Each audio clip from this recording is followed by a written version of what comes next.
तो स्टार्ट करते हैं रोड मैप, जो कि मेरी सजेशन है। मेरी सजेशन के अकॉर्डिंगली रोड मैप में आ सकते हैं। सेकंड जो इंपॉर्टेंट चीज़ है वो है गिट एंड गिटहब। गिटहब मैंने क्यों मेंशन किया ये भी मैं आगे बताता हूँ, लेकिन गिट गिट में क्या पता होना चाहिए, गिट की बेसिक्स का पता होना चाहिए, उसकी उसका पता होना चाहिए कि भाई उसकी रिक्वायरमेंट क्या है, वो असल यूजेज क्या है, उसका मकसद क्या है।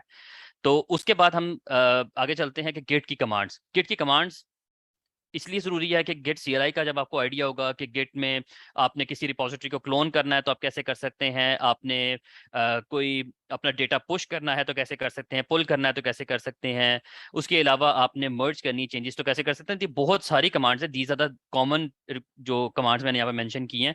अदरवाइज ये बेसिक कमांड्स हैं, अदरवाइज आपको बहुत सारी ऐसी कमांड्स की भी जरूरत पड़ेगी इन फ्यूचर कि गेट मर्ज के अलावा गेट रीबेस कैसे करते हैं, गेट चेरी पिक कैसे करते हैं। So these are the things जो कि आप आहिस्ता आहिस्ता सीखेंगे, but you have to know about the basics.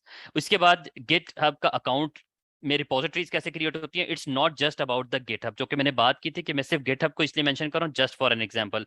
Otherwise online repositories हमारे पास बिटबकेट भी है, गिट लैब भी है, और भी बहुत सारी हैं। हम अगर किसी एक रिमोट रिपोजिटरी के ऊपर काम कर लेते हैं, लाइक गिटहब के ऊपर काम कर लेते हैं, तो हमारे पास same as it is process होता है जिसको हम गिट लैब में भी या बिटबकेट या किसी भी और प्लेटफॉर्म पे यूज कर सकते हैं। तो ये एक चीजें हैं। इसके अलावा गिट हब की सिक्योरिटी का आपको आइडिया होना चाहिए कि कैसे टोकन्स यूज होते हैं, कैसे आप सिक्योरिटी मैनेज कर सकते हो, कैसे आप अपनी रिपोजिटरीज को प्राइवेट रखना है और कैसे अपने यूजर्स को एक्सेस देनी है उसकी। So these are the things जो कि बहुत इंपॉर्टेंट है, क्योंकि हम कोड को, अपनी एप्लीकेशन के कोड को सारी दुनिया के लिए विजिबल नहीं करना चाहते। So this is one of the requirement. और इसके अलावा गेट में भी ऑब्वियसली बहुत सारी चीजें हैं जिसको हम डिस्कस कर सकते हैं।